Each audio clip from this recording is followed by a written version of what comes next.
Okay, let's do this. Oh, I hope you knew that. No, because you said you're excited about talking, which of course you're always excited. I am too, but like I thought you meant in a way of, oh, you're doing it. Okay, great. I don't have to freaking worry about No. Dum dum dum dum. it. There you go. Hey, that Shaolin Dragon's a pretty cool guy. Yeah, he's really really cool. I like the couple Why'd times you he's jumped on. Why'd you pause? Why'd you pause? I'm looking. To be honest, I thought you were making a reference to Snake Eyes, and I was like, Shaolin. I'm like, what? Where was that in the Snake Eyes video? I was like, Bro, that guy. Sorry, Shaolin. Shaolin Dragon. Shout out to Shaolin Dragon since we're live on the Twitch-verse. Look at that explosion. You like that? Oh, look at that explosion in the background. That's great. This is terrific. Excuse me. You got your water ready? Why? Just Does that sound like I'm thirsty? No. I'm drinking some Kryptonade. Were we live when we were talking about that? We are now. No, were we when we were talking about... No, I literally just flicked it on. Oh, okay. So my bad. So Kryptonade is a kryptonite grenade. Kryptonade. Yeah. But my brother says it should be a drink. But I guess you could do that. It could be lemonade that's green with the Superman logo on it. But why would you want to drink that? Wouldn't it make you weak? You know? How is it going to give you energy? Is it going to make you sleepy? I mean, let's go into this real quick. Why would you do it? Well, I mean, it depends. If you're Superman, that would be I want to be normal day. a downer. Like a downer. Yeah, there you go. I was thinking like a decaf coffee. I just want to be normal today. I don't want to be too energized. A misnomer, decaf coffee actually has caffeine in it. Really? Yep. Oh, just a smaller percentage? 25%? That's it? 25% caffeine, yeah. I mean to say, wow, that's actually a lot for decaf. Former barista here, ladies and gentlemen. Well, I'm a former Batista. Batista, nice. So how's the angle? You're looking good. You're looking ominous. You look very Thanos-esque. You know, as we look down at your, not big chin, I guess it would be your big beard. Well, I guess you gotta say the line over and over again. To challenge them is to court To challenge death. them is to court death. And this is where I get up, turn around, You just turn around and and smile. I feel bad. I feel kind of bad for that actor that they did the mocap on, because they eventually casted Josh Brolin. I've actually seen that guy. It's eerie how he looks a lot like that Thanos, of course, but Right. in the end, he was the first Thanos. So, As Linkin Park once said, in the end, it doesn't really matter. you're gonna make me hit all these already. Here comes the farts, ladies and gentlemen. Testing out my air horn.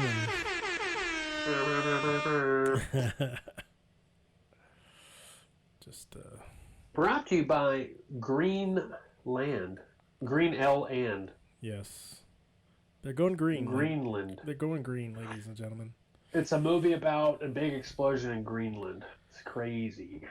Crazy talk. They're battling Redland. Yep, the Battle of Redland. Versus their cousin Island. Then Blue Land, they didn't want any part of it. And their drunk distant cousin Ireland. Ireland, drunken and Catholic. Great. All right, ready to start? Yeah, sure. Yeah. Yeah, sure. That's Greenland, right? Fargo thing again. Let's get on with it. Here we go.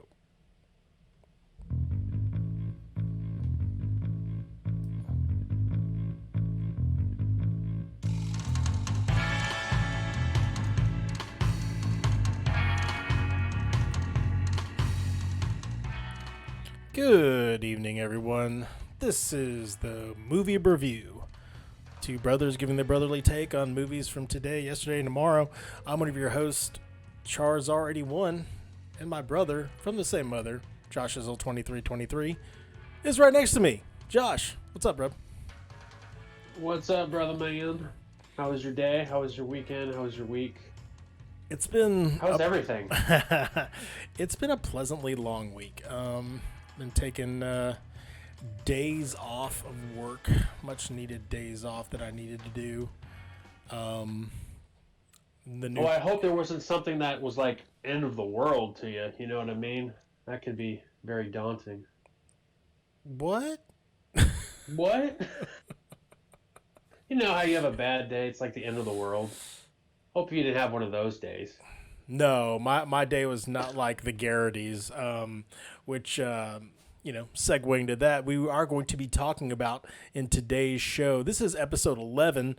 We're going to be giving our movie review on Greenland, the 2020 released, 2021 stream released movie epic. We got another Armageddon movie, with starring Gerard, Butler. Impact.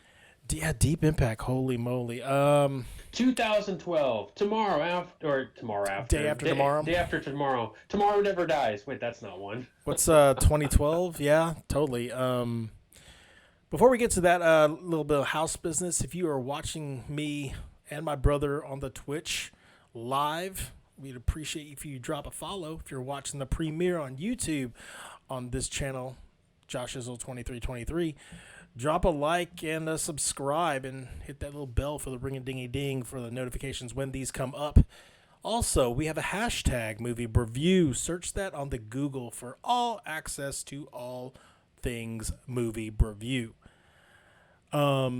Yeah, totally. But before we go into this, you're asking me about my week. Again, I'm taking the week off. Enjoying the week off. I needed to take some time off away for certain things. My brother knows. Is it, that time off, is it massively effective for your, for rest, Huh? I feel like I feel like a shepherd of the people. Jeez. I understand the reference. I haven't even played it. Thanks, Shaolin Dragon. I mean, it's almost as if I can't even do a Normandy joke. That'd be really, really bad taste. The only thing I can think of is Saving Private Ryan. But man, great movie, by the way. Tom Hanks. Totally. No, yeah, Legendary Edition came out, don't bro. You know? Stop it with the. I'm gonna make you watch Fargo if you keep doing that. I feel like I've watched it before since I keep. I know, right? Like it. Have you not seen it at all? No. Oh man, I think no. You would. I think. No offense to you, it is a slower movie. It's probably not for you. It's really good. Like, don't get me wrong. Francis McDermott's in it. Tim Roth. Steve Buscemi in that movie? I can't remember. I love Steve Buscemi. There's several big name people in that movie. You could look it up. You have a computer in front of you. But that's restarting. You and your restarting computers during when we're I should have done it. I should have done it like yesterday. Then it would have been ready by the middle of this podcast. It'd be finished today. Today. Oh man. No, yeah. By the end of tomorrow. The Legendary Edition of Mass Effect came out, and I have completely been enraptured by that sucker. I am enjoying streaming again. I think I'm going to be a Mass Effect streamer for the unforeseeable future. I don't know, depending on when Back 4 Blood comes out. That's gonna be my name of choice. It's supposed to come out in October. It's been pushed back. Oh, it has again. Next decade. No, I don't know. Shut up. No, it has. Next decade. Nice. I would have believed you said next year, to be honest, with all the on the PS7. All the pushbacks. The PS7 with God of War. 13. Yeah, it's now in metropolitan New York, where God of War he's going up against Donald Trump. What? Never mind. What? Yep. Boo. Skip. Nope. Wrong. That. Yeah. Is it gonna be a Explosion huge game? It's gonna be huge. Oh God. Anyway, I want to talk about something more lighter than Trump. How's your week been, man? How's your day been? Good. Good. You want to talk about it? Got good news on the work front. Yeah. Yeah, we're getting healthcare, baby. Hey, man. In today's day and age, that is damn near huge. The top of the list and what you need, especially with our situations with the family and kids and stuff like that. So, absolutely. And then I got a little raise, Yeah. It's all good. Cha-ching. Thank God. It's a blessing, and we move on, and it gives me a little bit more motivation to stay, work hard, and all that good stuff. So awesome.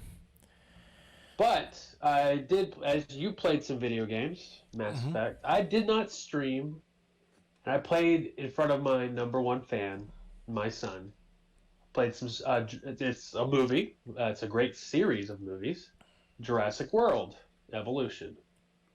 Fantastic game. It's super addictive, especially when you have a 4-year-old excited to watch you play it. Yeah, that's. Oh, and by the way, you died. I'm sorry. Ladies and gentlemen, he was a T-Rex. Oh no! I made another T-Rex. Apparently, T-Rexes are not. They don't like to socialize, even though they're brothers. So I built another one with better genetics, and you got killed. Sorry. I'll create another one though. I need to make a separate cage and separate enclosure. But fantastic movie series. We're gonna bring up that later on down the road. You're taking your younger sibling frustrations out on me through video game. I see what you're doing. Yeah, get him. Yeah, kill him. Come on. How dare you take everything away from me, even though this I was is for all the Street Fighter and Mortal Kombat fights. This is for making me. This is for making me wait forever in NBA 2K1. Oh, geez. Oh my gosh, you've been playing so long.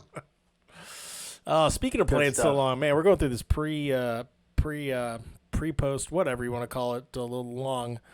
We're gonna be talking about Greenland tonight.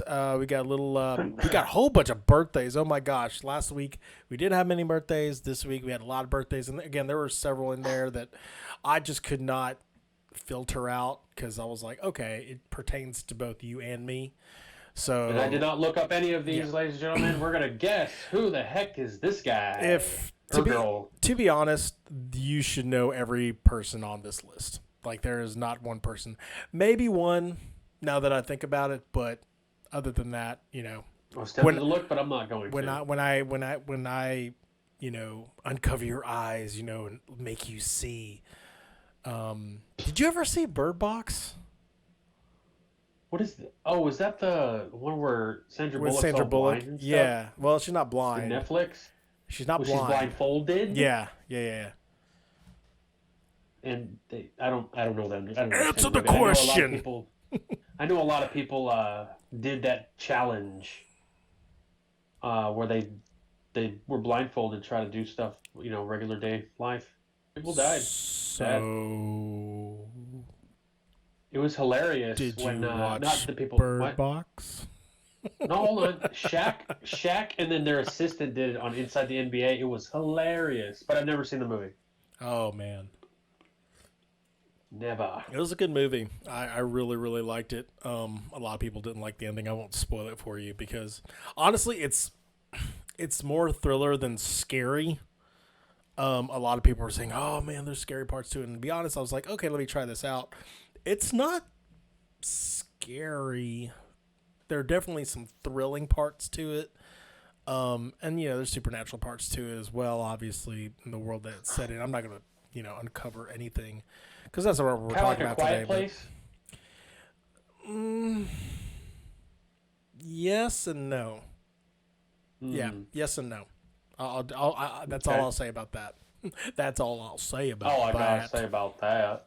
But yeah, anyway, don't want to go too far into that. Again, pre-segment before we start the review of Greenland, we got a little segment called "Did You See?" And basically, it's about trailers and news and stuff. And obviously, we wanted to dive into Snake Eyes trailer just a little bit. I can't believe they're doing a Origins for G.I. Joe. a G.I. Joe character.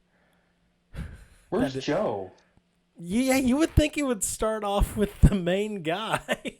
I don't know. Like, don't get me wrong. Like, Snake Eyes is badass. Want to know who Joe is? Isn't knowing half the battle. I mean, come on. Wow, that's really good. I'm gonna give you a good one for that one. Nice big fart. Dude, seriously, like no. That's a fair assessment. It's like, why are we starting with Snake Eyes? I don't know. Like Snake Eyes is badass, but there is. You know why they did it though, right? Why? You know why they're releasing it this time? Oh wait, when is it the release anyway? By the way, is it like July or something? July, crap? They're doing it before Shang-Chi. Or Feng Shui. Okay. Feng Shui. No. I think they're trying to bring it down. They're trying to be like. They're trying. There's a lot of series are trying to be like the MCU now. Oh sure. With G.I. Joe. Sure. You're never gonna do it. You're never gonna make it. You're not gonna make it. No. Especially G.I. Joe. Those first two movies. No. The Rock and Retaliation was. I just pulled up a list of. Oh no. Code names for all the characters. You know, 3 of them. Oh my gosh. So Snake Eyes is definitely one of the originals, one of the OGs. But oh my gosh, there are so many characters. I mean, I guess, you could say that they have a plethora of material to dive into if they want to do origin stories for every person. I don't know. I honestly don't know what the plan is for this franchise going forward. I honestly didn't even see them coming out with this movie. Gosh, when it was randomly on my feed, on my YouTube feed. I was like, "What is this? Oh, a G.I. Joe original or origin story?" Yeah, just like the G.I. Joe Retaliation came out in 2013. That was so long ago. Oh my gosh, The Rock was in that movie, and Bruce Willis was in that movie. Was it Marlon? Or maybe it was the first one I'm thinking of. No, maybe it wasn't even a Marlon Wayans. It probably wasn't even a Wayans. It was probably another dude. I don't even know. Sure. It's been so long. It's been 20 years. Or no, 7. I mean, years. you know what's funny too? You know who played the original Snake Eyes? Shang-Chi.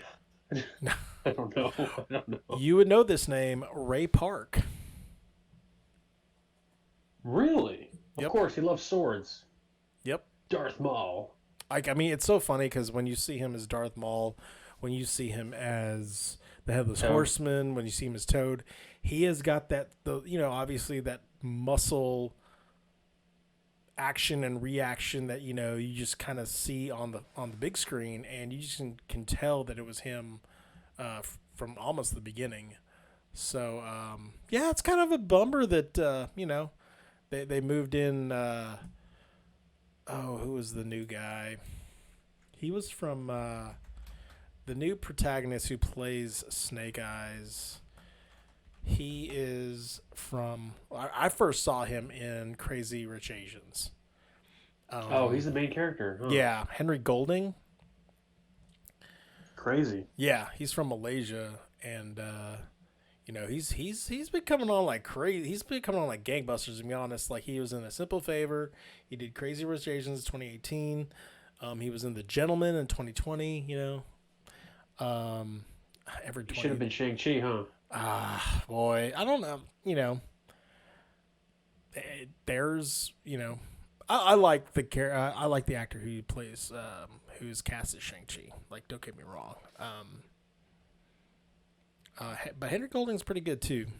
He's very British. Oh my gosh, yeah. When he talks, it's just like, I mean, he's a British actor, so that's what are you gonna get? But he sounds like he sounds like he should be in Hitman, is what you're saying.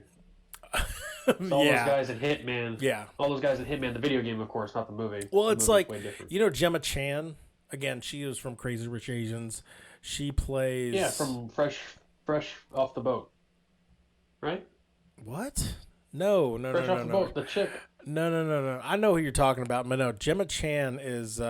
she was in Captain Marvel. Okay. Oh, okay. I know who you're talking about. I got you. Blueface. Yeah. Yes, she played... Blueface, she played Minerva, and she's also one of the Eternals, which is really interesting. But... oh, that's right. They talked about that. She's going to be in Eternals. Yeah, she is super... Like, she's a London actress.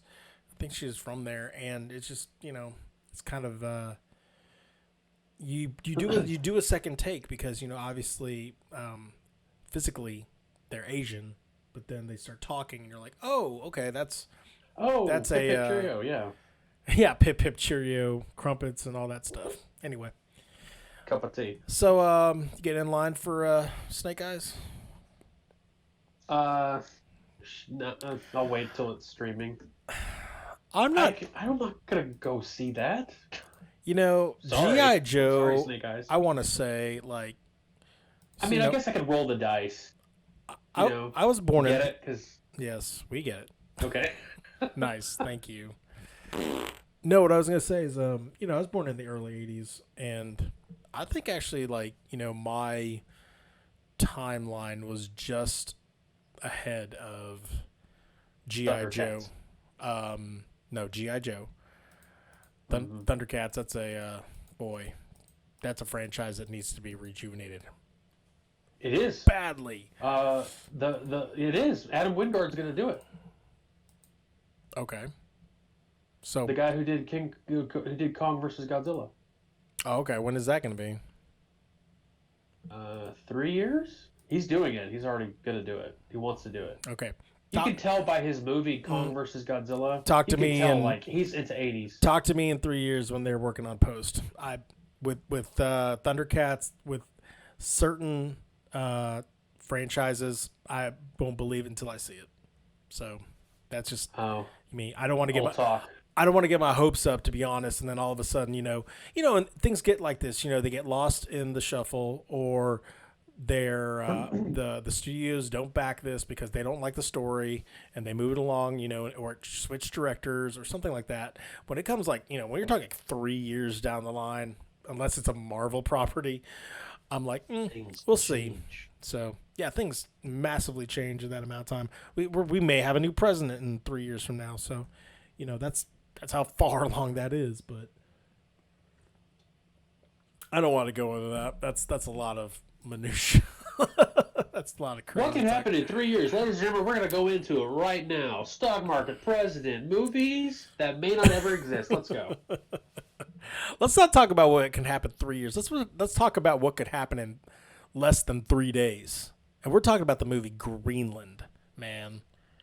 In 3 days. I don't want to use that one. Sounds like a trailer. I don't want to use that one. You're getting ready for, In 3 days, a comet will collide. So Greenland, again, this movie came out in 2020, in June 2020. Obviously, pandemic and stuff like that. It then was re-released streaming wise earlier this year. We recently saw it on HBO Max.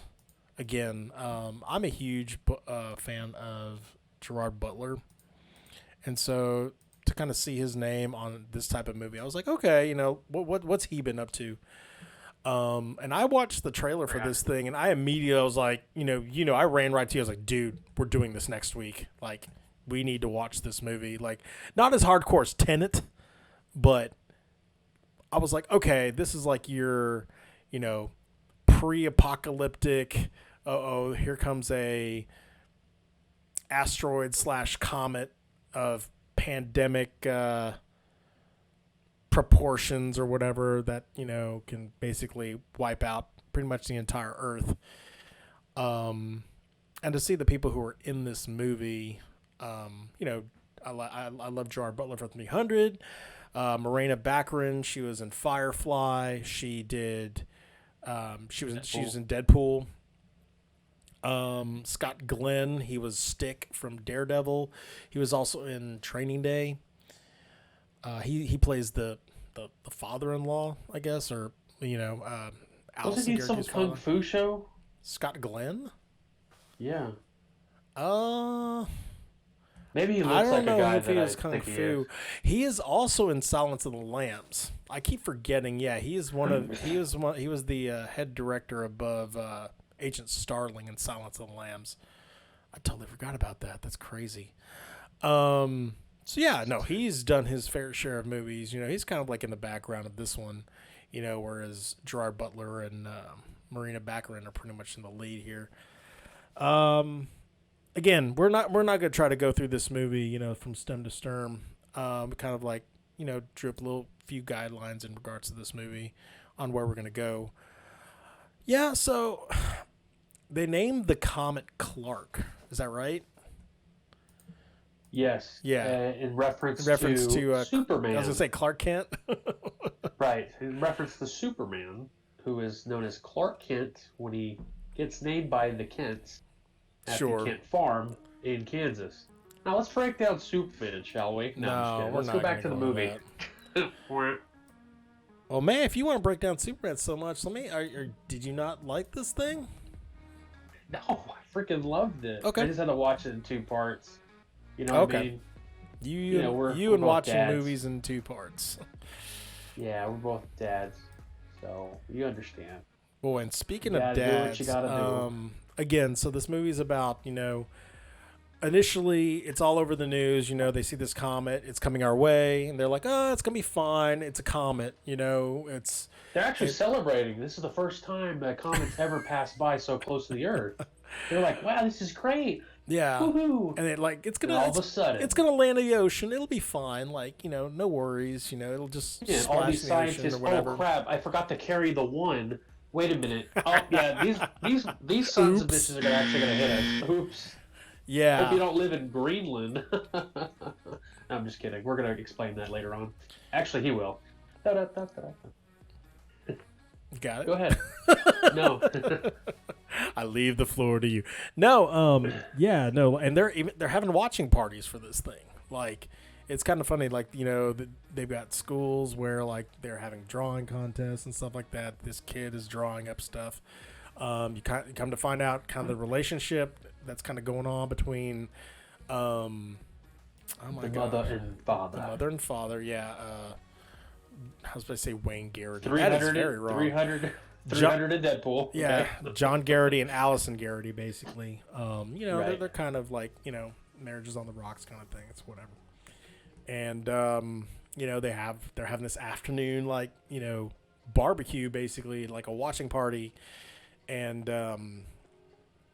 boy, like you said, tremendous miscalculation by how this would affect us. By the way, this is how it went down. By the way, science lab thing. Go ahead. Before we go into this, yes, we are like, if you haven't seen this movie, there's going to be tremendous spoilers going on. We're basically going to kind of like pull the big beats out of this movie. So, if you don't want to be spoiled, go check out the movie. Stop this video right now. Go check out the movie and come back and see if your take is the same as ours. Anyway, go ahead. So all these scientists are doing all their calculations, right? This doesn't happen in the movie, by the way. It's more of a joke. They're all in their little room or whatever. One guy yells out, "Hey, Phil, did you carry the 4 on that?" No. Oh, okay. We're all gonna die. And then all of a sudden, we have a movie. Oh my gosh! So again, they showed this in the trailer where,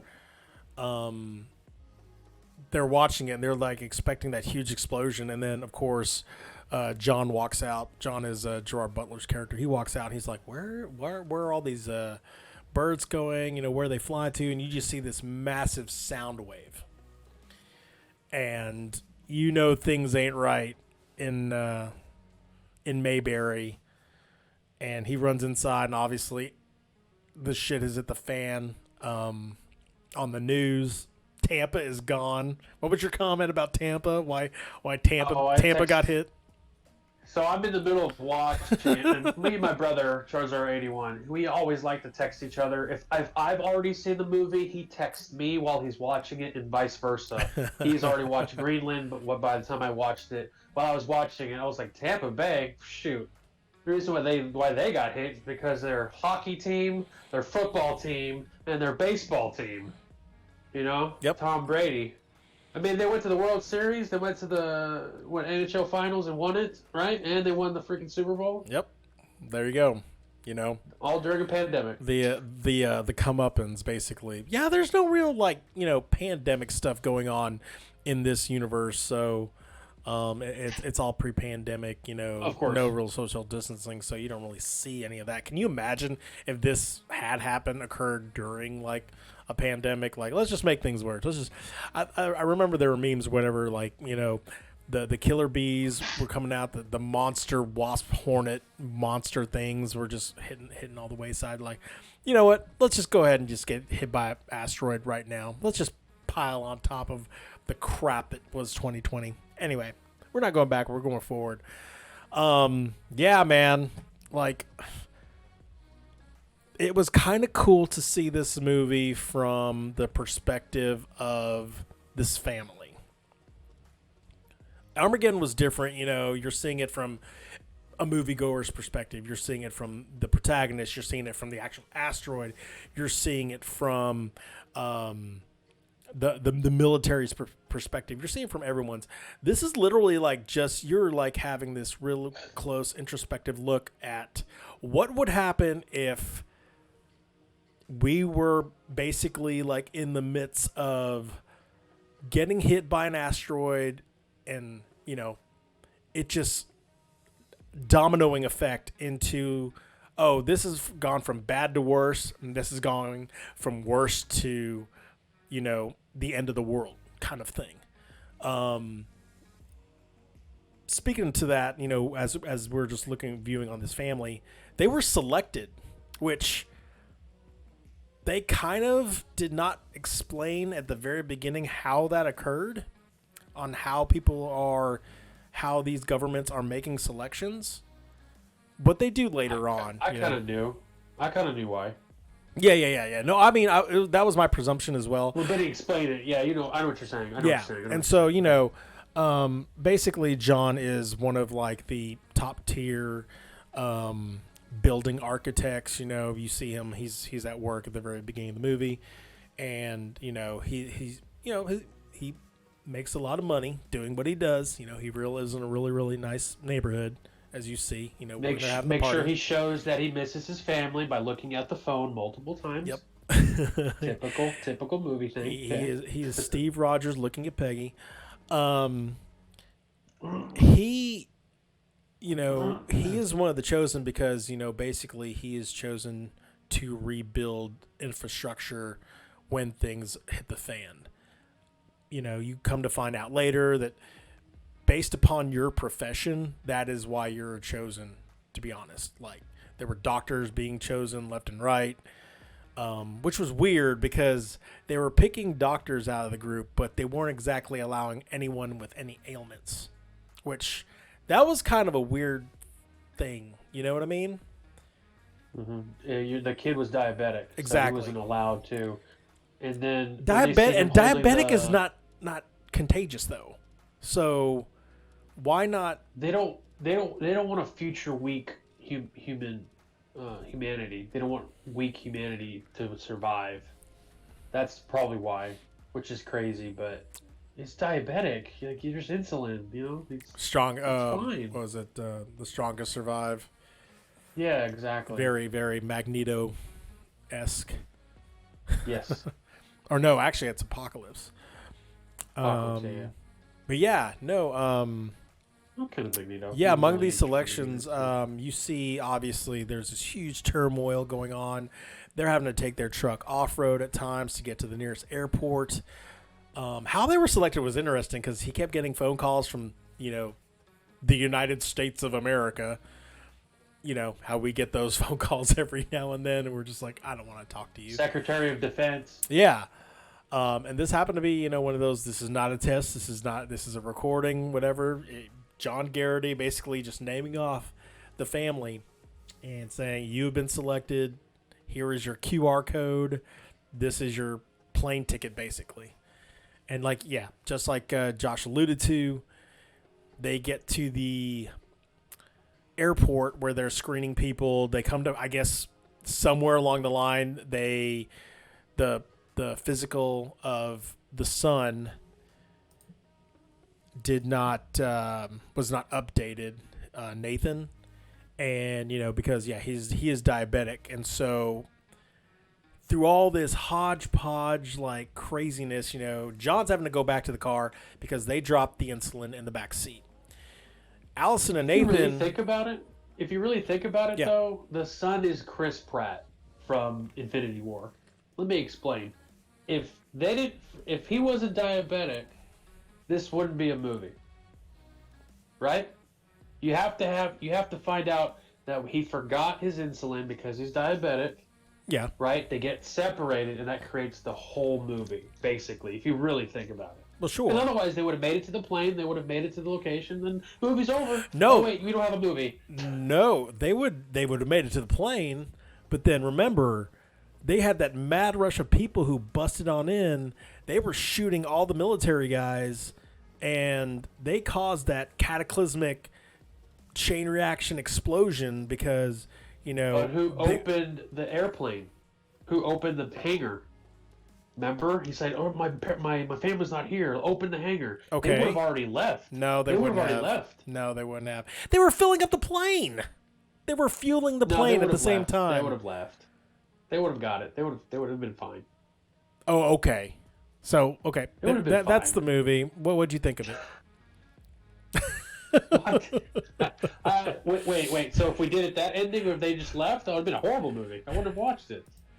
Well, I mean, okay, for the sake of having a movie, then yes, they did drop the insulin. He did have to go back. They were all separated, and that's when kind of the movie really, really, hits ahead. You have that huge opening montage, kind of like in Last of Us, where you're just like everything has hit the fan.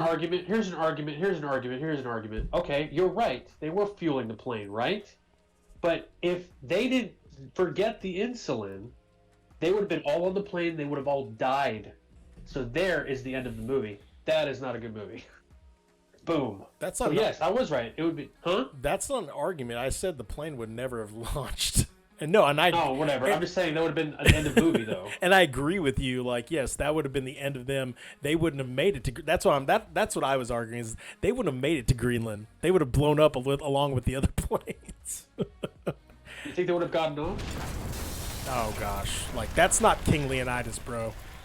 That's Yeah, that's right. You kind of saw that later on when he was showing off his fighting skills and.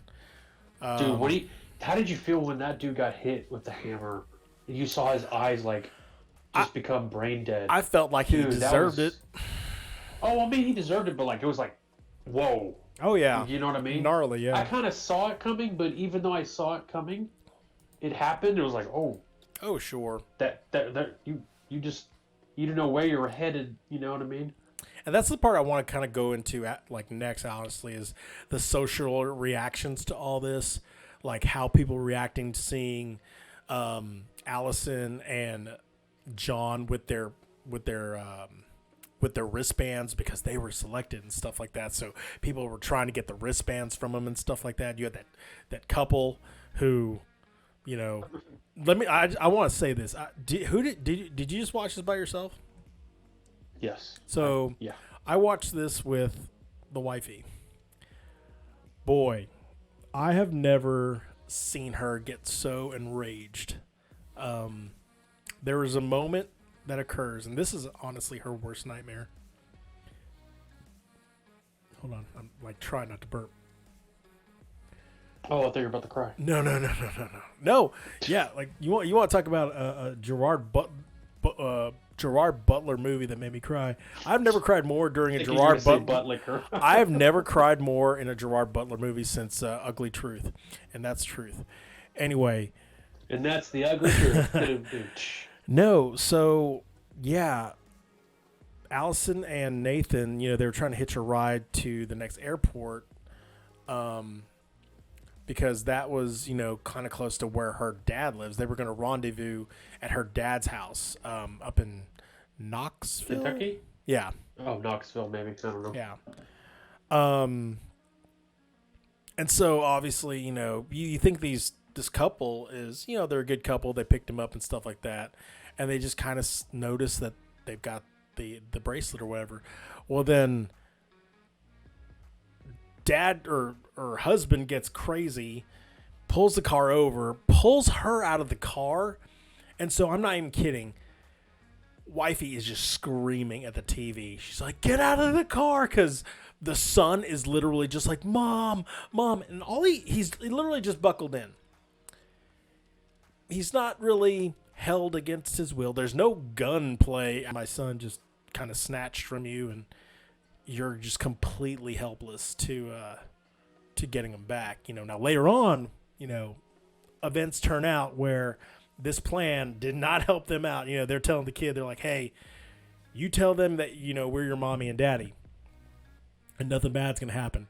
Which I'm like, come on, kid. He's 7. You are smarter than that to be like, to just go along with that kind of notion or whatever. Yeah, and he's 7. How did you not jump out of the car, dude? Come on. Maybe he was just so scared, like, and he was weak too. Like, his diabetes was, I think his blood sugar was up, or I don't know how that works or whatever. Diabetes. But that guy who we both hate, mm-hmm. he plays Roy in The Office, and that's another character I absolutely hated because he treated Pam like shit in that show. And then we come to find out she gets with Jim Halpert anyway. But yeah, his name is David Denman. That's the actor's name. He played Roy? Yes. Oh, wow. He just looks a lot older. Looks like a lot older and thicker now because I guess he got a little bit fatter for the part to be. Oh gosh. Bigger. I don't know. So. That's he was funny. also in that movie. He was also in that movie where, if Superman as a kid was evil. Oh, Brightburn. Brightburn's good. He was the dad. He was trying to kill his own son with the rifle, and then he gets. Brightburn is good. So yeah, again, they get to the military line of, as they're screening the selected or whatever, they're trying to figure out why the bracelets, whatever. And the kid, all of a sudden, something clicks on his head. He's like, "These are not my parents. Get them away from me. These are not them," or whatever. So, and they end up detaining these two, hobo Joes. They take the kid back, and I guess somewhere along the way, again, Allison makes her way to the same area. They're trying to get to the Knoxville airport and stuff like that. Right. And because, she hitched a ride with these very friendly people. They were friendly. They weren't trying to, take her kid away or whatever. But Spanish speakers. Yeah. So, again, FEMA's there. They reunite. Long story short, they reunite. Before that. So, remember she's running on the treadmill. You brought it up earlier. She said, what's his name? Mr. Garrity. What the fuck is his name? John, right? John. And John says, "Well, how'd you do?" "Oh, I did 5 miles." And then later on, she got out of the car because they got in traffic. She runs 10 miles to the Knoxville airport. Even the driver says, "It's 10 miles. What are you doing? It's 10 miles. It's a long far away." I got it. That's just proving that running did come in handy. They planted that on purpose, is what I'm saying. You know what I'm saying? Oh, I mean, well, sure. Like, that's why initially, when she tries to run after the car, you're like, well, when you're running, I don't know what all that running is going to help you do in this situation because you're trying to chase a car down. But then, like you said, there's the other side of it where they get to the place, everything's backed up, and like the guy said, that's like 10 miles away, or she's like, I got this, and she runs all the way there, reunites with her son, at the FEMA camps and stuff like that. And lo and behold, serendipity, they meet like one of the nice ones, this nice doctor or whatever. It seems like every person they've come across is either telling them, no, you can't do this. No, we weren't selected. Everything like that. This is the one person that actually had some sense of compassion, was like, here's some jellies or whatever that the kid can eat. Here's all this stuff, we can get you a ride. Like, where are you trying to go? And it's like, oh, my dad lives like not that far from here. It's like, oh, we can get you like a military bus and take you like over there. And she's like, holy crap. On the other side, John, he's been trying to make his way over there, and he's not having the finest of times as well. He keeps trying to use his phone during all this mess. And I imagine, like, during all this, satellites have gone down, stations have gone down. There's no such thing as a network anymore. Technology is kind of funny. Like, he mentions it later. He's like, you would think technology would work in a situation like this. No, not as much. Sometimes the manual, even the wifey was like, she's like, see, pen and paper, because Allie left that little note on the car. Right. And she wrote in pen and paper. But, again, so he meets up with a guy. He hitchhikes his way up to Knoxville. And, he's in the back with, some ne'er-do-wells, whatever. And this one guy he's talking to was like, hey, my mom was chosen. She was a doctor. I hadn't spoken to her forever. And, it is what it is. Like, but he starts mentioning of the place called Greenland. Not a place, it's a country. But that's where everyone is technically going. That's where, like, the bunkers are going to be at. They're going north of the border across Canada to jump on some planes, like, not like military planes. These are like private planes to get over into Greenland. And that's where, hopefully that'll give them the best chance. Like, he keeps saying, it's like, how do you know they're going to let you in? It's like, I don't. But, like, it'll basically give me a chance, Like, it's better than just kind of, like, sitting around and just waiting for the inevitable. But, yeah, he gets into that fight with that hobo Joe who wanted his bracelet. They tear ass in that in the back of that truck. Oh, my gosh. Oh, that was a doozy of a fight, by the way. Yeah, I like the fact that he met someone who was being nice to him and trying to be helpful and everything.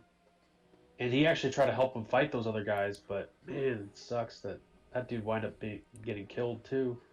Yeah, he was literally the way he fell out of the truck, he like was bleeding everywhere and was like, yep, he's dead. I mean, that was pretty much collateral damage for what all occurred. Like, that guy was trying to get after John, both of them. They were trying to both get after John's bracelet, and they were like, this is going to work for you. This only works for me. And like, oh, we'll take your wallet too. Like, you want to talk about escalating? Yeah. So, society, like, and you're seeing, like, people are ransacking everywhere. Even before, like, this part of the movie, everyone's trying to break into stores and steal whatever they can. It like, all of society has pretty much broken down. Like, it's crazy. John eventually meets up at his father-in-law's house. Yeah, he steals a car. He steals a car, which is kind of nice of him. He like goes to this house. No one's there. It seems like all houses are abandoned, but finds keys to this Lexus, and he even leaves a note. He's like, hey, if you're back, whatever, I borrow this car and I'll bring it back when I can. Which, again, he's a nice guy. It's a Toyota Camry, but that's not. Oh, was it a Camry? I didn't know that. Mm-hmm. Yeah, that's how nice it got. It was a nice Camry. It looked like a Lexus, but yeah, he drove up to his father-in-law's house, And, then they got a call, boy, payphones. I know, There right? is some use for payphones still. I guess it pays to have Of course it does. I'm wondering how much that payphone actually is. Like, can I didn't did you see happen to have 2 quarters? And I didn't see. $1? Maybe it had like some type of credit card, one of those credit card scanners. Swiper things. Yeah. I'm not sure. Like, I didn't get a good look at it, to be honest. But I was like, oh, whoa, a payphone. That works. And obviously her dad is very, traditionalist. He, his house is nice, but he still has, again, he has a landline. Who has a landline anymore? Mm-hmm. And, yep, they get the call. They reunite. Everything's good to go. And, John basically doles out to his family. He's like, hey, we have a chance. This one guy was telling me, this really, really nice guy was telling me there's a place up north that we can jump on planes and we can, head out. And they do it. All this time, though, it's kind of funny. Like, we're talking about, like, the journey of this family, right? Boy, they're like, you're kind of seeing in the background news of everything that's going down. Like, oh, this city's been pelted or whatever, and this city's gone and stuff like that. And like, oh, here's some footage that's really, really graphic. You're not going to want to see this or whatever. I forget what city it was, but you just see, obviously the epicenter of a comet strike, and you just see, the sound wave just hit. And obviously the feed just ceases to exist, but it's pandemonium that's going on in Greenland. It's really like, there was this really interesting sense of realism to this. Again, because it is taking place from more of a ground level rather than encompassing everything else. You bring up a great point with realism. Before he steals the Camry, he writes a note, but before that, he gets into the house, right? Mm-hmm. And what do you do? It's been hours, maybe a whole day has gone by. You got through a fight. You were in a truck with nothing on it. You were get lost. You're walking all over a city trying to find the signal for your phone. At the end of the day, you're still going to be thirsty. You're still going to be hungry. Mm-hmm. I think he just ate a piece of bread and like drank as much water as possible, just finding a random glass and just filling it up with faucet water. And probably that was the most glorious thing that happened to a person that's been through all that shit. And I don't know, like, they really didn't say how long he'd been walking or, how much time had passed. This is still within the same day. I mean, you're now in the daytime. Like, all this stuff that occurred when they were eventually selected. For all the stress you lost, all that exhaustion and stress and physically, sure. And you just got into a fight. You fell off a freaking truck and you're still fighting, and you know what I mean? Like, that dude's freaking killed a depleted. guy. He killed a guy. I mean, he didn't have a trident. He got hammered. Yeah, he didn't. Yeah, he didn't have a trident. He went all Thor on that dude. Yeah, you wouldn't put down the hammer. Yeah. But yeah, no, that's a really, really good point. Like, he turns on the TV, and it's still on sports, obviously, but then he switches it to, like, the news and stuff. And that is one thing that kind of irks you, pulled me a little bit, is that there is a lot of bad things going, and we're getting to the point now in the movie where, listen, there is a world-ending. Yeah, a world-ending situation. Yeah, a world-ending strike about to occur. That is really bold of these media personalities to kind of stick and kind of hunker in these areas. Again, I don't know if these they have media set up at the new bunkers or whatever, which they could have easily have done, but at the same time, like, news is still being produced, and I'm like, you got like less than 24 hours to get down and get in it and Get down. Shut up. Get down. Shut up. Shut up. I mean, even when they're, as I was saying before, and I'll lead into what I was just saying about the media. They decide that they're going to go to Canada. They're going to make the drive or whatever. The father gives them their blessing. He's like, this is my house. I've lived in this house all my life. This is where my wife, she had passed away before this movie, but he did not want to leave where all the memories of her were at. And so he was like, this is where I'm going to die. I got to take care of my horse, yada, yada, yada, And so John, Allie, and Nathan leave. They're heading up north. All the while, they're tuning into like radio stations and stuff like that. News is still going on. And I'm like, dang, like these are some dedicated people like trying to spread the word or whatever. And then you're listening to Wiki in the butt, Brian. Yeah. The ticket is on still. That'd be awesome. The ticket. You got the scatter shooting going on with like an hour left. But stick it up your tailpipe. We got traffic going on 35 right now. Comets are hitting everywhere. You might want to duck. Boy, all up to 95. You don't want to be near that because no one is moving. Anyway, so they're heading their way up north, and you're like, okay, everything is kind of, it's so big, this event that is occurring, like unless you're like you were in Tampa or unless you're like in these places, a lot of what is occurring to this family is society driven.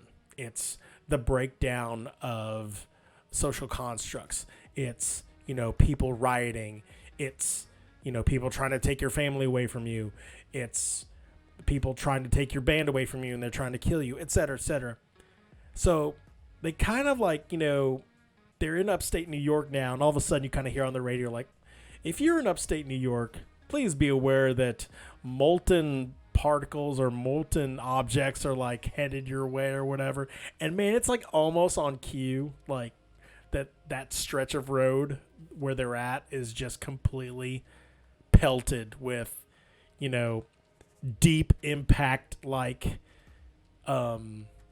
rocks and meteors and shrapnel just going all over the place. I felt sorry for that one lady. You want to talk about being in the wrong place, wrong time on the entire Earth. And I was thinking about this too. I'm like, Earth is big. Earth is ginormous, right? You are getting out of your car and you're trying to run away, and literally you were hit by that one serendipitous rock, molten rock, and she is just set completely ablaze. Did you see that? Yeah, she got blazed. You would think because of the speed, you would think the speed it's coming at, it would go right through her, but I guess they were trying to go for a different, yeah, I don't know, action part of that. This could have been not from like, I don't think these pieces were necessarily from orbit. These are shrapnel pieces from a much larger strike. Piece of a comet. Yeah, okay. From a lot larger strike that's already come in contact with Earth. It's bounced up already, and it's coming back down. I get what you're saying, though. If anything from that high falls down at that speed. I get it. I get it. Yeah. So when you have a comet hits, and then it explodes out smaller particles like that, and okay. It's like a super, super, super fast fastball. Yeah. That really won't go through you necessarily, but it'll get you blazed. Yeah. But man, I'm not even kidding. I thought about I'm at the end of my life with the car that I currently drive. Boy, have I never thought about getting a truck more than I have after watching a movie like this. Dude, that Ram 3500, that's nice, bro. I mean, I used to sell them. That's a very nice truck, but the idea of like just having something big and something that can go off-road. Like even his what was it? His Q6, was it a Q60 that he was driving earlier? The Infinity? QX56. There you go. Or now known as a QX80. Yeah. Okay, yeah, the 80. I'm sure it was the 80, by the way. Yeah, because it's 2020 film. something like that, because you never, like, it's so kind of dumb that like a movie like this is kind of swaying my future purchases or leases or whatever. I'm like, we may need something like that, because you never freaking know. You never know.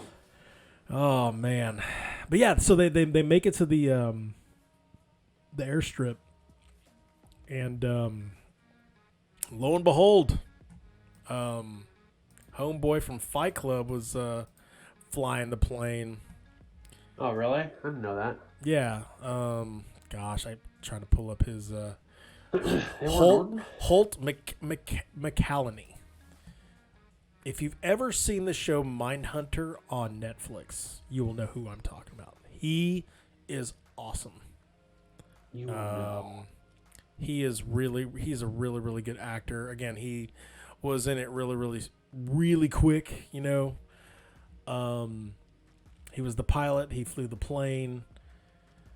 You know, they almost make it to Greenland. All of a sudden, they're flying over the fjords of Greenland. And actually, I forgot to even mention, yeah, like he wasn't just flying these 3 people. There were like several other people on this plane. They couldn't take the weight, but 3 more people was just right.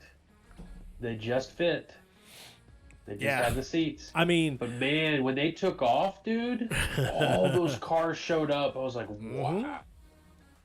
You want to talk about? Yep. Like, sorry, that was the last plane. Like, you might again talk about serendipity and happen chance and being in the right place, the right time, or whatever. But they got there. Yeah. So they're huge. He asked them how much do you weigh? Oh, $185? Come on. Yeah, was it? He said, was it 180, 185? I was like, come on, like 210. Come on. I mean, it's fair. Like, yeah, I bet. Like, I was thinking of that too. Like when he was asking him, I bet he had to do that with every person. That he's calculating this in the back of his head, and just like I just don't know if I can take another 500. Or is it? What was it? It would be about 400 pounds, maybe 350. Close to 450. So, I mean, Morena Baccarin's not that heavy. 350. I'm sorry. Yeah, 350. Yeah. But, yeah, like they take off. They're flying over the fjords or whatever, and then you get, again, this movie lends itself to being like, as soon as you think everything is like fine.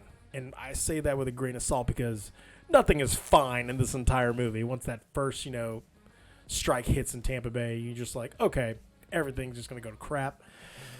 But as soon as you think like there's like a nice little respite for our actors or whatever, you're like, okay, they're going to land the plane there and we should be good. Then you have another strike that hits right near them, like in Greenland and stuff like that. They're in Greenland. They're flying over the fjords.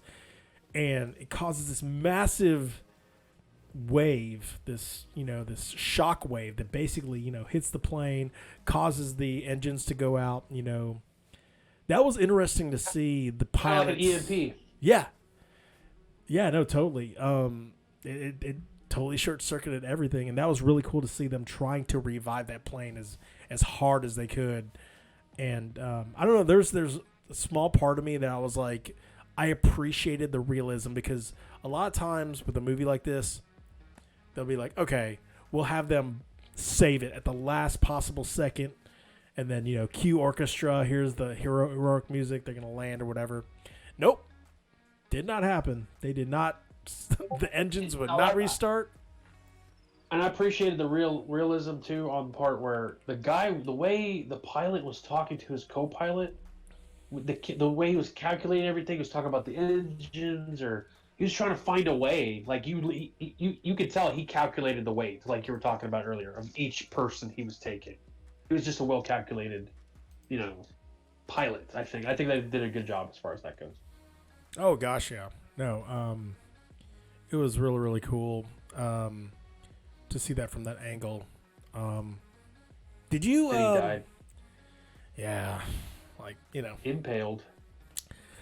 I mean, he tried to save him. He I'll say this: John's a good guy. John, he went back and he saved a guy in that forest. Again, they were trying to make it underneath that bridge during that entire like molten rain episode that occurred in upstate New York.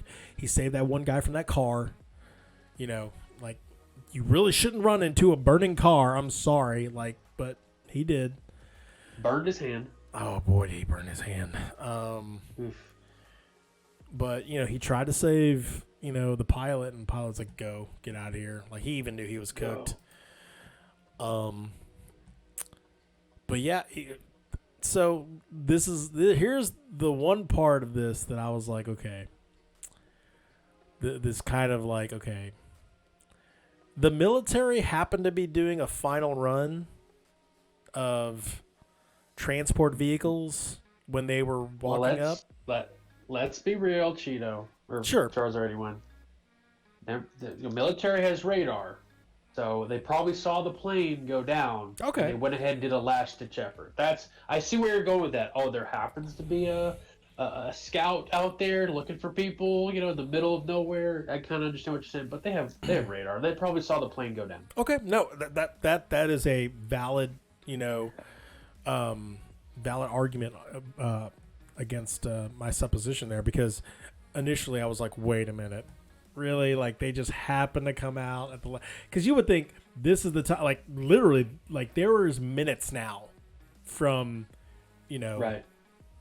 Everything going to crap, and you would think they've already got everything secured. They've battened down the hatches, with the type of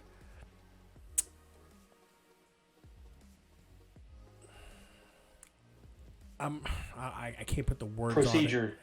Not really procedure, just the amount of material that I imagine them having to construct to reinforce something of that magnitude.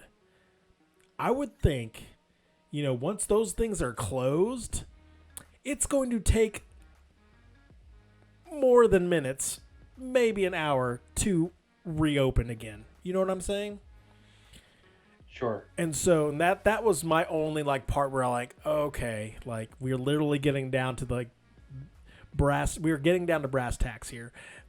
Military happens to send these guys. Military happens to send these guys out at that right moment. Again, it's a movie. It's one of those like, okay, come on. There were still moments or whatever. There was a moment in the movie that really, really got to me. It's when the kid was talking to his parents, and they're still driving.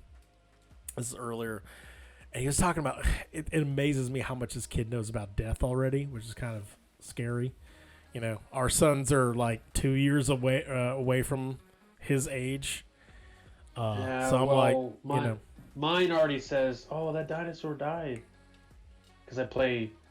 Yeah. No, Jurassic Park Evolution. Yeah. No, mine does that too. Like he's like, like we were watching some nature show. It's like, oh, he killed him or whatever. And I'm like, yeah, that kind of that's what happens. The lion has to eat. But the goat got eaten by the T-Rex. Yeah.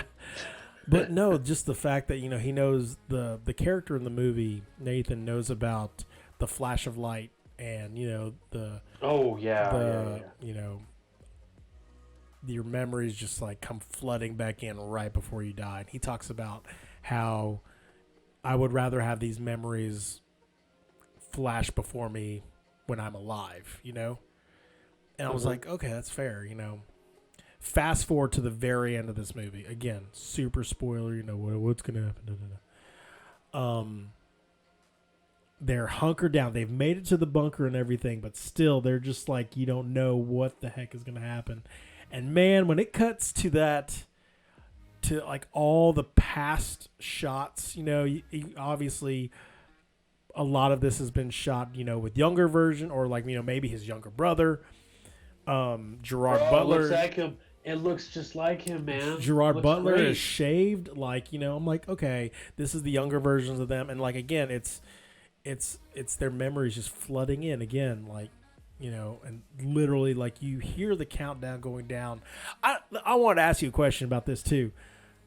I don't know if I'd want to hear that, to be honest. I don't want to know when my time is up. You know what I mean? You're gonna die in 10. It's 9, literally like, you know, 8. here comes the shockwave or whatever, and they're all hunkered down. You know, they're in this bunker. They've gone like I don't know how many stairs down or whatever, but they're still in this bunker. You know, the lights are starting to like flicker or whatever. You don't know how ridiculous this is going to be. You know, and this like if I had to guess, I would guess at least 10 stories below. Oh, sure, at least sure, but again, and so the big Kahuna part of this comet was supposed to hit in Europe. So bye Paris, bye Germany, definitely bye London, lots of Spain. You know, all that is a crater. No, keep going.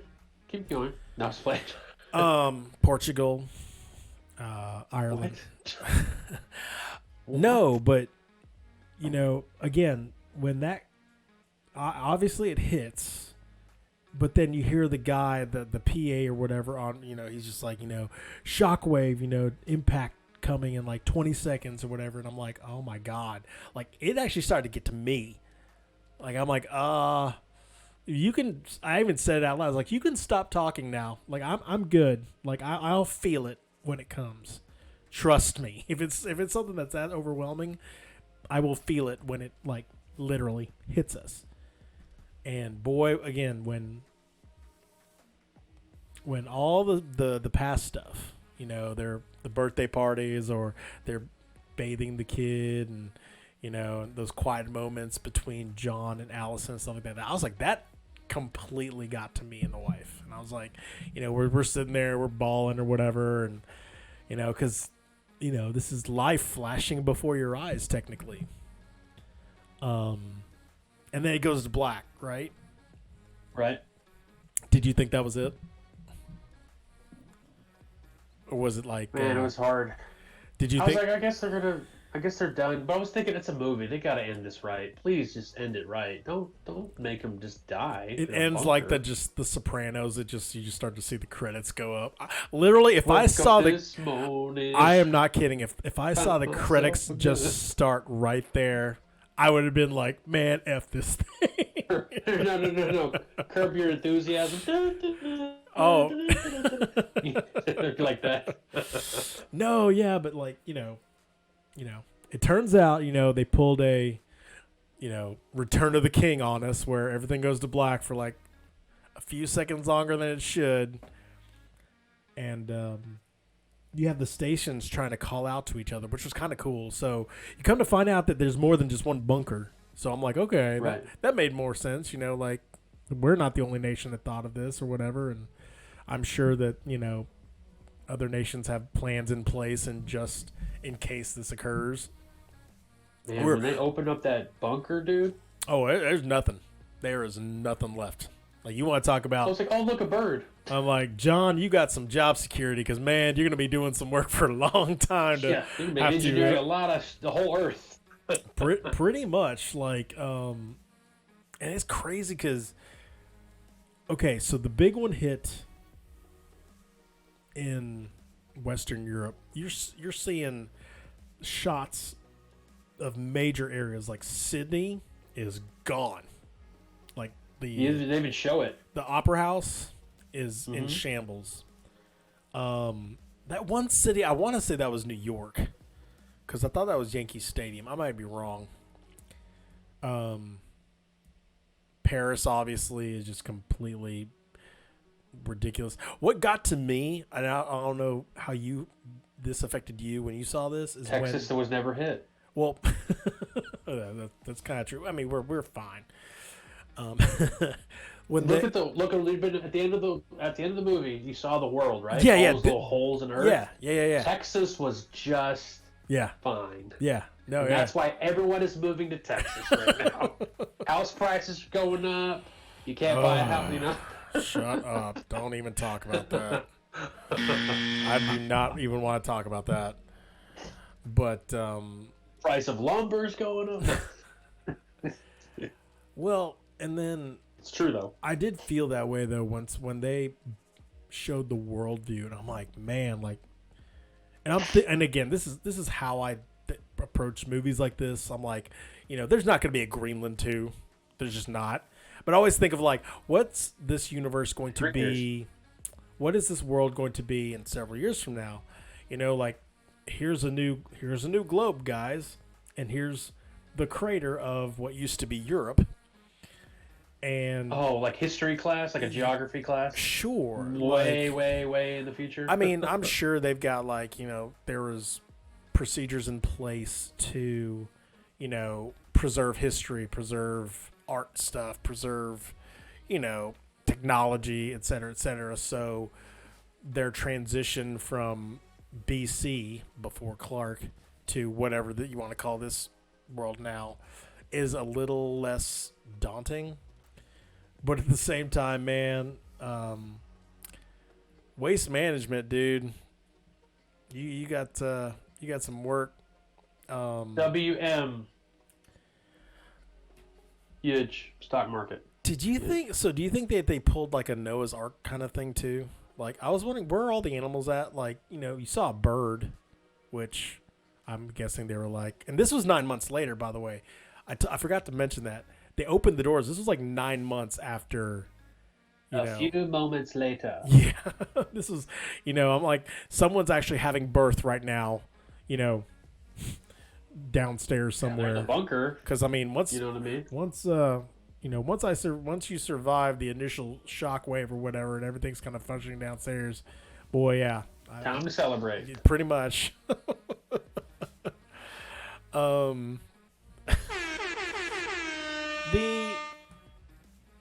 So I mean, that was Greenland. I like this movie a lot.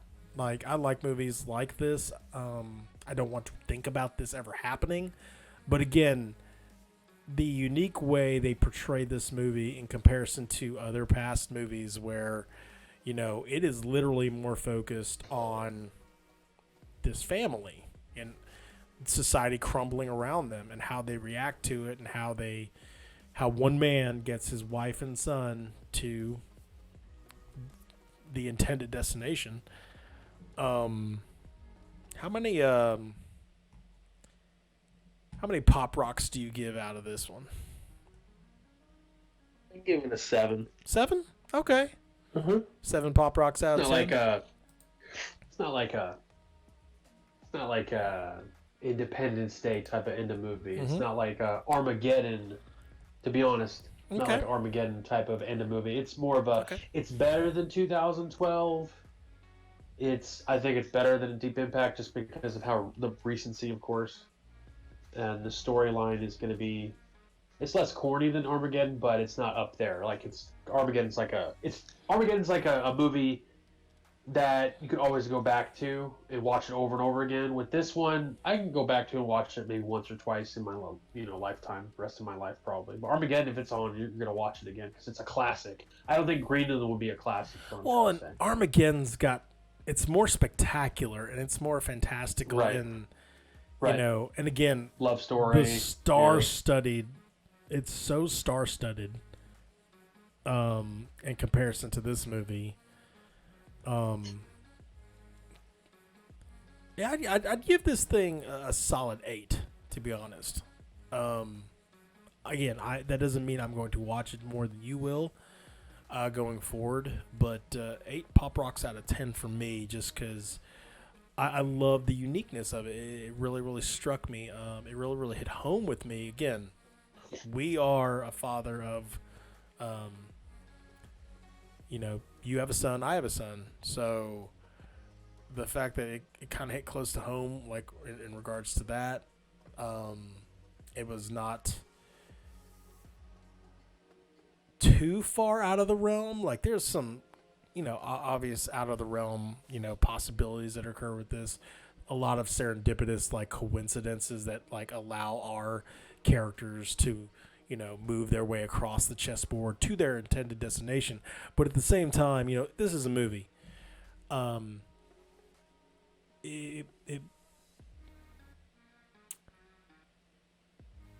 don't know. Maybe it would have been different had the ending, had been completely 180 what I thought it was going to be initially. But I'll give it 8 pop rocks out of 10. So Funny enough, I think it's interesting how, as we are fathers now, 10 years ago, 5 years ago, maybe, we would have thought way differently. Oh, sure. But now that we're when you become a parent, it's just so different, you know. Oh, very different. When you watch something, you take in things so differently. Oh, as a parent versus a child. The wifey was, we need to watch something funny like right after this, because she was like, Modern Family. I don't know how I can watch something like this or whatever. Would you watch Modern Family right after? Probably. Rotten Tomatoes certified fresh, 78%. Audiences gave it 64%. So I'm right on the money. 7 out of 10, baby. There you go. Yeah. Bam. You landed right on top of it. Yeah. And that is the end of our movie review, and that is the end of the spoiler area of the show. Movie review of Greenland. Go check it out if you Greenland 2 coming out in 2025. Can you imagine? Like, it's Gerard Butler. He's like, oh, not again. Like, let's just turn around and go back in the bunker. Like, we already know where it's at. It's going to be a Grand Theft Auto San Andreas. Oh my god. Here we go again. Nice. You son of a bitch.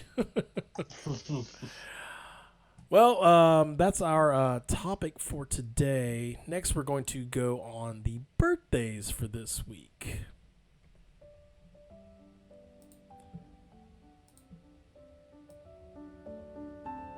I need to drink something.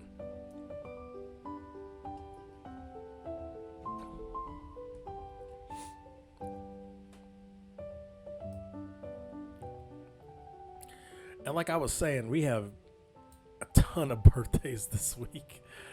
Starting on May 16th. But first and foremost for my brother and I, our cousin, Jessica. She turns 39 on May 16th. Crazy, huh? How old does she turn? 39? 39. We are twins again. Happy birthday, Jessica. Pierce Brosnan turned 68. James Bond. Thomas Crown Affair. He is the main character in GoldenEye for me all the way. I don't care what he's been in. He's always going to be that. You know why? Because it's the greatest N64 game of all time. And he's the snooty guy from Miss Doubtfire. Oh, yeah, that's right. Yeah. It was run by Fruiting. Who's allergic to cayenne pepper. Yep. Megan Fox turned 35. Transformers. Megan Fox. Jennifer's Body. And Teenage Mutant Ninja Turtles. As April. Yep. Danny Trejo turned 77. He was in Predator for the Predator. Oh yeah. Have you not seen Machete? He was also in Heat. Well, sure. We're going to be seeing that movie very soon. Oh man. It's getting heated up. He's heating up. He was also in Con Air. Oh yeah. Man, that's a classic. It's been a while. David Boreanaz turned 52. Help me out there. Forgot. Angel. Bones. Oh yeah. Wow. 52. Holy crap. I know, right? Remember, he was in Buffy the Vampire Slayer too before all that. And he looks a lot like our cousin's husband, Nick. Yep. May 17th. Bill Paxton. Twister? He was 61 but died February 17th. Twister, yes. Titanic, yes. He was also in Call of Duty Zombies in Advanced Warfare. Wow. Edge of Tomorrow. Yep. He was also a villain in Agents of S.H.I.E.L.D. He was Oh my God, really? Yep. Who was he? I don't know, because that show not part of the MCU for some odd reason, really, to be honest. While you look that up, we also had Dennis Hopper on May 17th. He died on May 2010. He was 74. The best version of Bowser, you think? I swear, I think he even hated that movie. Let's see. Maybe I'm wrong. So Dennis Hopper was in Super Mario Brothers. He was also very known for Speed. And he also did Easy Rider. Easy Rider is awesome. I've seen that movie on my to-see list. I've seen it plenty of times, but like it keeps popping up on my Prime. Hey, you like these movies? You should watch this. And I'm like, oh, gosh, okay. So bite the bullet John Garrett was his name. John Garrett. From Marvel Comics. John Garrett. Okay, so he was just a person. Okay. His first appearance in the comics was Elektra, Assassin number 2 in 1986. All right. Nice.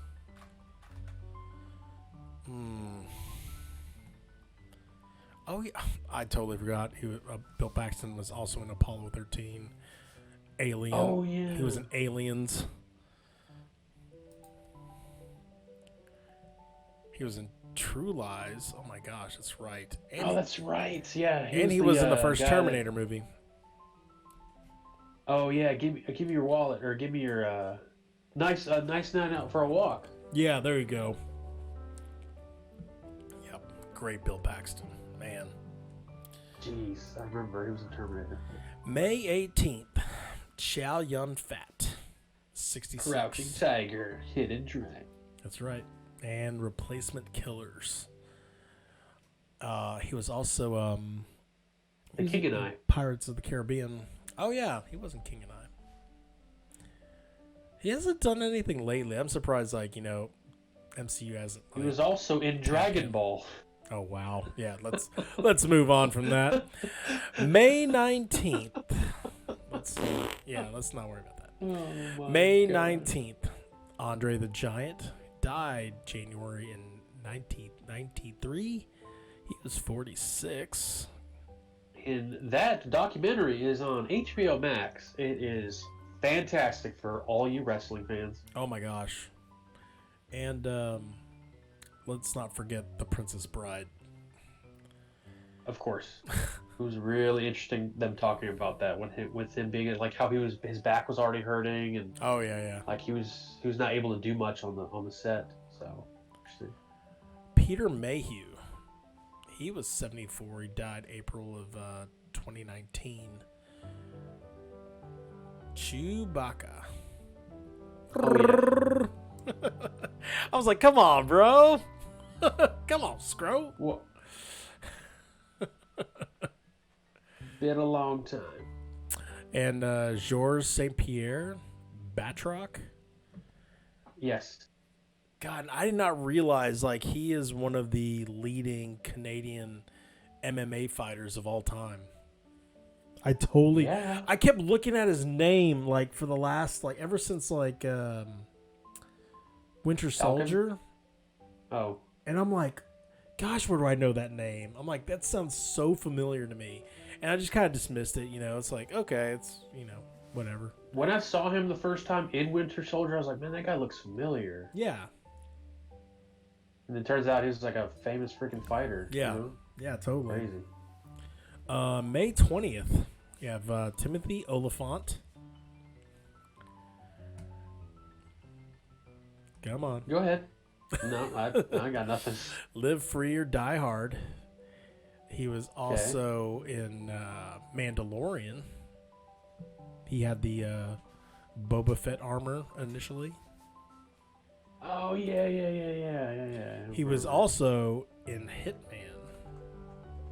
Yes. That was not that great of a movie, but it was all right. Oh, I love that movie. Maybe I'm just looking at it through rose-colored glasses, but I love that movie. I was like, that is the perfect portrayal of what Hitman should be. He was all. Let's not forget, he was also in Justified and Once Upon a Time in Hollywood. I haven't seen Santa Clarita Diet. Oh, dude, that is hilarious. Is it? It's fantastic. Okay. You cannot watch it in front of your son, though.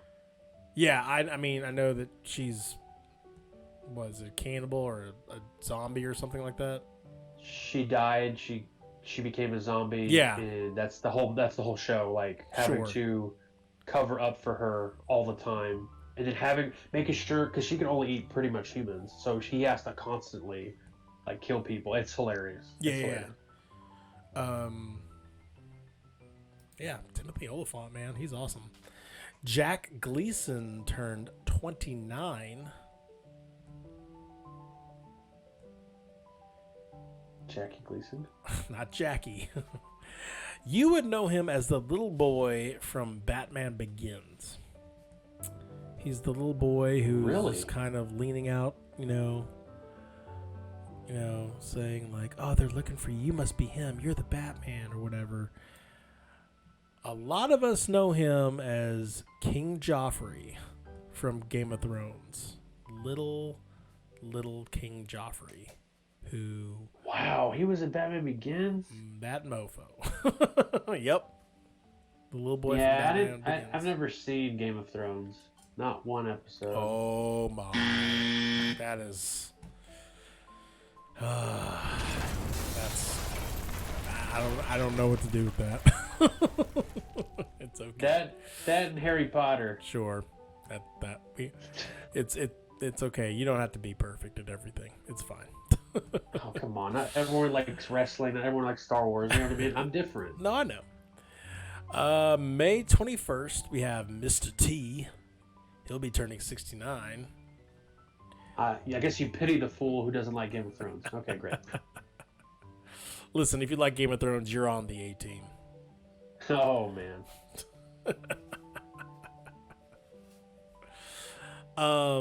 Yeah, A team for the most part. He was also in Cloudy with a Chance of Meatballs. Rocky 3. Yep, definitely Rocky Clubber 3. Lang. Creed 3 will be Clubber Lang's nephew. Watch. Nice. We'll see.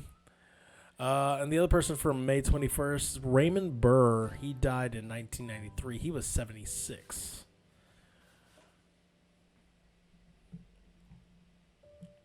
Come on, Josh. It's a Canadian actor.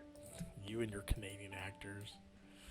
It's a Canadian American actor. Oh, Godzilla. The guy from Perry Mason. Yes. Yeah.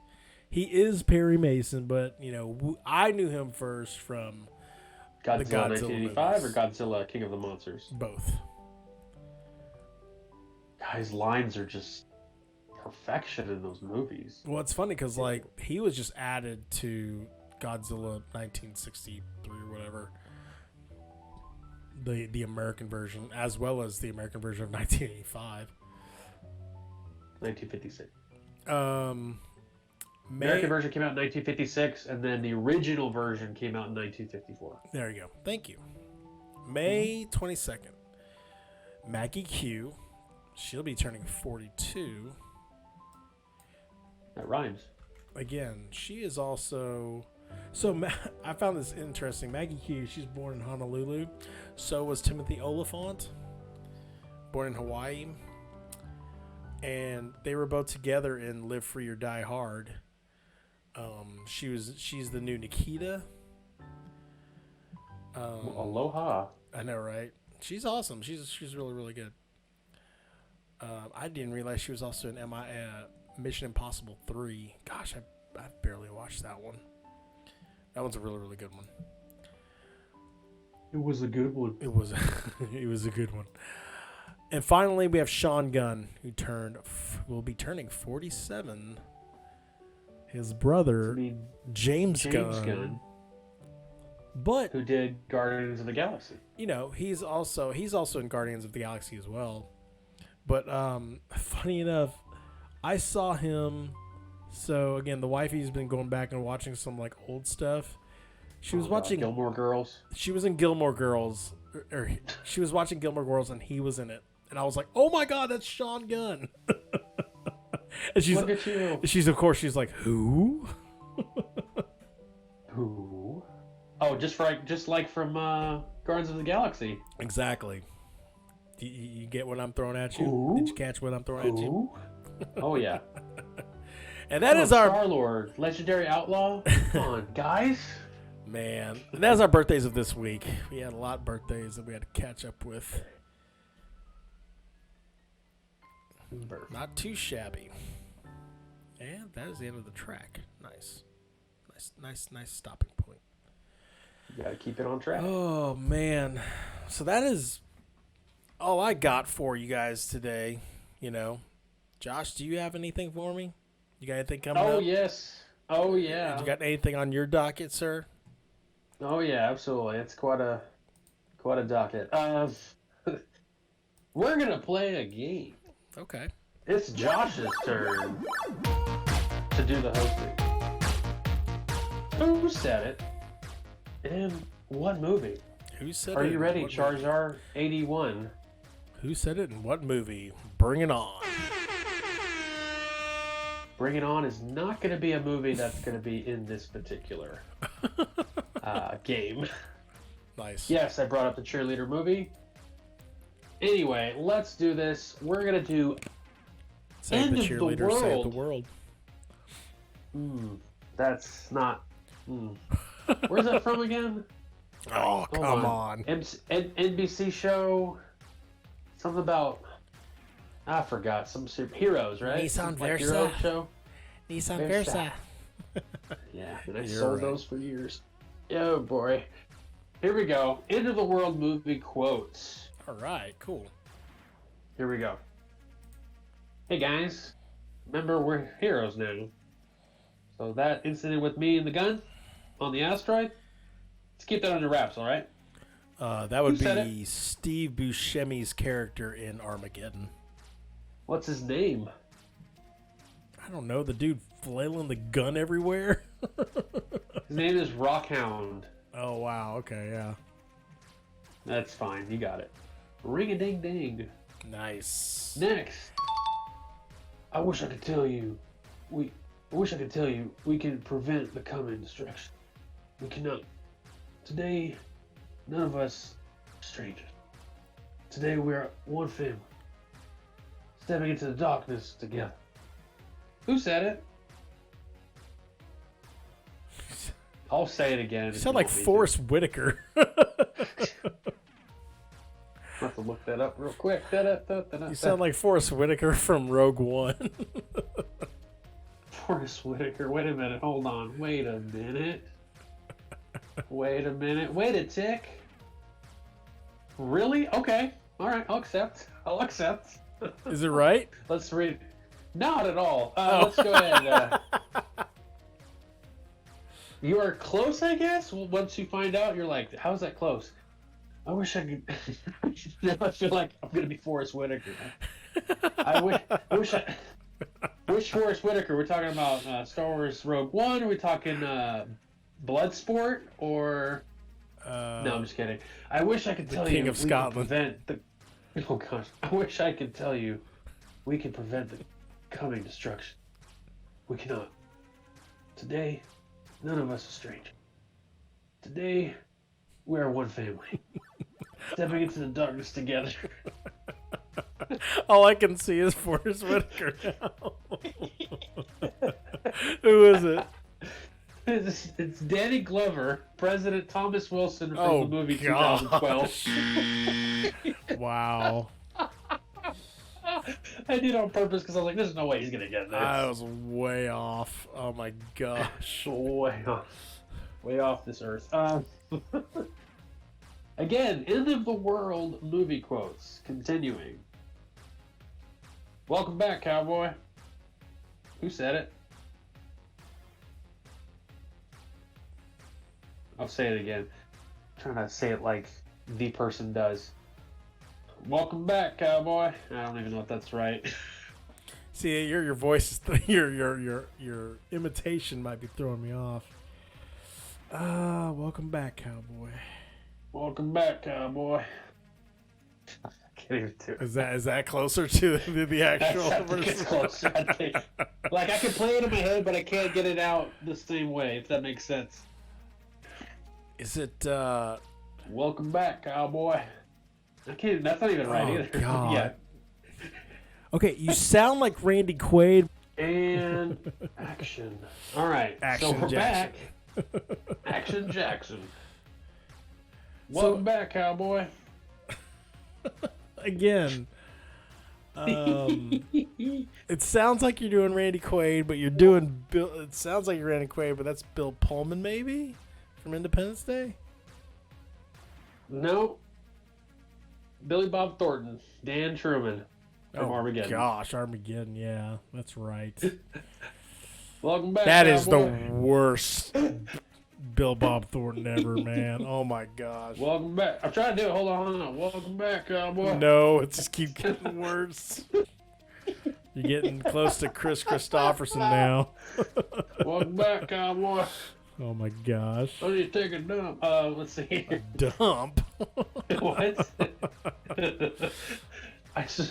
Hold on. let me try to get this. Okay.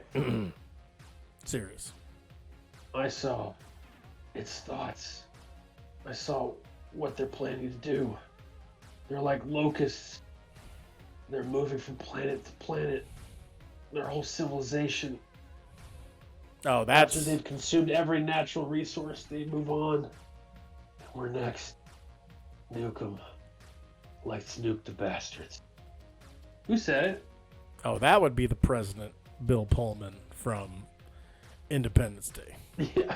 Yeah, I was like, you said Bill earlier. I was like, wait a minute. Oh, gosh, that's my next one. Dang it.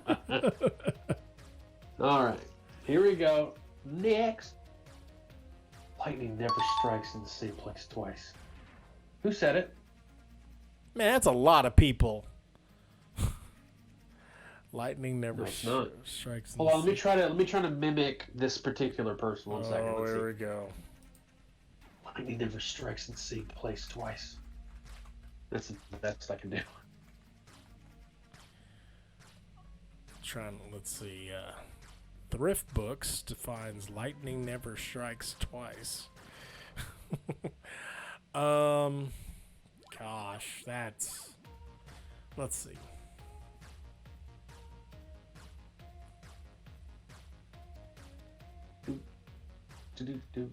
Man, I don't know, man. That tells me nothing, to be honest. I'm like Ray Ferrier from War of the Worlds in 2005. Tom God. Cruise. Yeah, no. I had nothing there. I did not pick that line randomly. It's just one of the famous lines he says. Is it? So. Is it? Yes. Yes. And last but not least, let's see if he gets this one. We're actors. We pretend to be hard, but we soft like as baby shit. I'm going to say it one more time because I kind of messed up. We're actors. We pretend to be hard. We soft as baby shit. Oh, man. We actors. You want me to give you a hint? It's a small hint, but Yeah. he plays himself in this movie.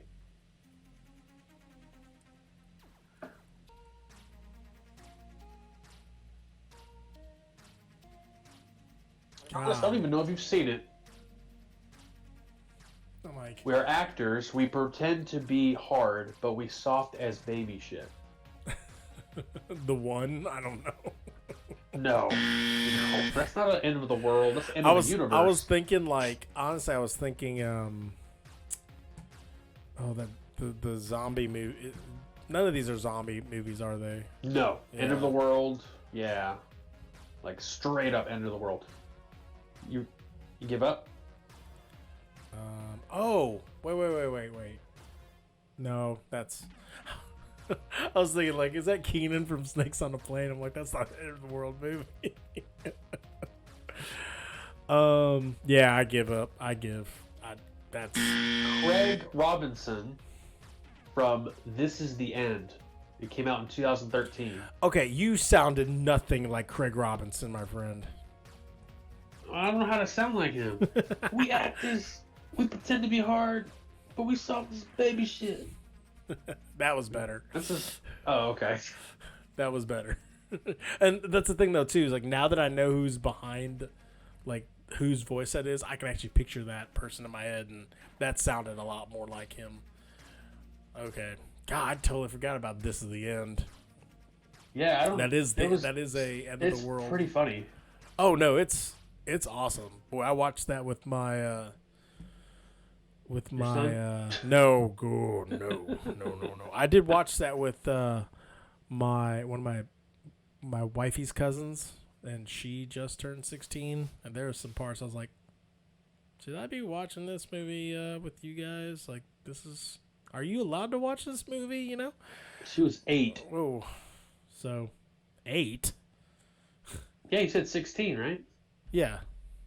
Yeah, it was 8 years ago. That's when it came out. It was 2013. Oh, you probably saw it at a later date. Never mind. Yes, there you go. Thank you. I was like, wait a minute. No, she was 16 when we were watching it. Oh, she was 16. Oh, okay. Golly. I thought you watched it when it came out. No. Yep, he took an 8-year-old to one of those movies. This is my daughter. This is the end. Yeah, this is definitely the end. If they let kids watch that thing, man, it's hilarious. And the Backstreet Boys stuff at the very end. Oh yeah, hilarious. That's just too good. But man, speaking of the ending, this is the end. This is the end of Who Said It. Yep, this is the end of Who Said It. This is the end of the 11th episode of the movie review. It was nice. I liked it. It seems like there's so much time between like shows. I was like, I was kind of like ramping up. And gosh, again with streaming Mass Effect, the last it seems like 4 days. It's just different. Like I like talking to you, my brother, about stuff. My brother. And my burr. It's gonna be interesting once work gets back running again next week. But this it's much needed time off that I had to take care of some things. So. Oh yeah.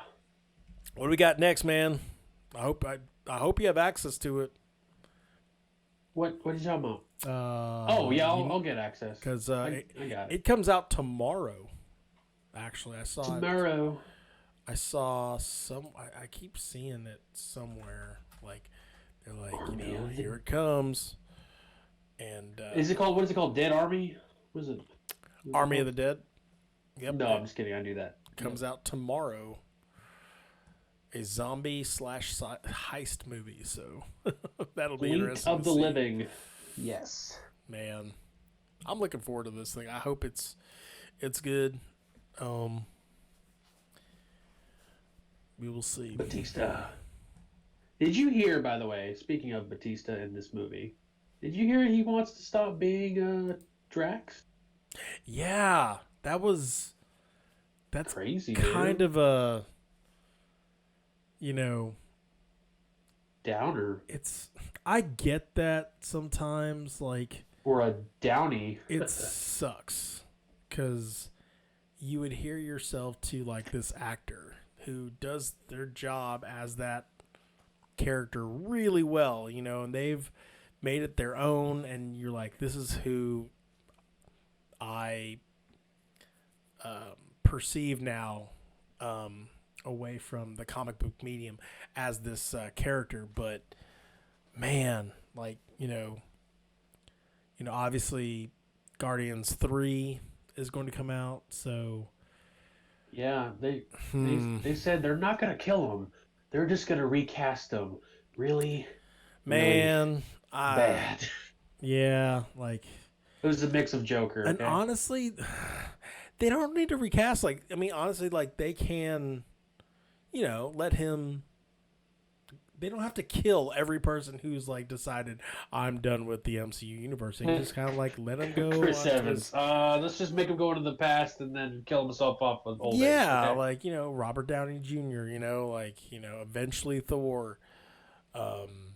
But they don't have to kill these people. They can just kill Black Widow. They can just kind of go off into the setting sun and I don't know. For me, Drax has Black Widow is different to me. Like Iron Man is different to me. They are literally like the first of the forefront of characters, and like they also can stand. They can do their own standalone movies. Drax is just he's part of an ensemble, and obviously the Guardians of the Galaxy, is as a group, is less without a person like Drax on that team. But again, they did not exist initially in the first place, until they all kind of came together after that prison. So, the Guardians of the Galaxy can be, any team assembled, in my humble opinion. If he, doesn't want to pursue being Drax anymore, that's fine. It can open up for more Mantis. It can open up for different extraterrestrial characters out there that, are found in the, deep annals of Marvel Comics. It sucks. I don't like it. Obviously, we would want Robert Downey Jr. to be Iron Man forever. But, There's this rumor he'll come back because of Ironheart. He's going to come back as like a Jarvis type of character. Well, sure. I don't think he'll do it, though, because he'll have to be paid a way ton of money to do it, probably. Sure. And who knows? I don't know. They could just get someone else to impersonate him, like Frank Caliendo or something, which he does a good job at. Also, Jamie Foxx does a good job at impersonating him as well, or doing an impression. But of Robert Downey Jr.? Yes. Oh, wow. Look it up. Well, Jamie Foxx. Yep. Well, there you go. So, there you have it. There's a whole bunch of contingencies that could lead into that, but Oh yeah. We can discuss that at a later date when things start to formulate and coalesce, and we've got Loki right around the corner. We've got Black Widow. We have Shang-Chi. We have the Suicide Squad. We've got a whole bunch of stuff coming around the corner. Oh yeah. We got a full docket. And like you said, we'll be doing Army of the Dead next week. But this week, this is our ending to episode 11. Greenland, go see it if you can. We saw it on HBO Max. It was awesome. Max. Josh, got anything final to say for the folks out there? What would be the favorite song for all of these movies we talked about when it comes to these type of movies, like Armageddon, Deep Impact? What would be the favorite song? Oh, you don't know? Oh, I'll go ahead and answer it for you. It's the end of the world as we know it. See you guys. By REM. For Joshizzle2323, I'm Charzar81. This is the Movie Broview. Go pop some popcorn and watch a movie. And I feel fine.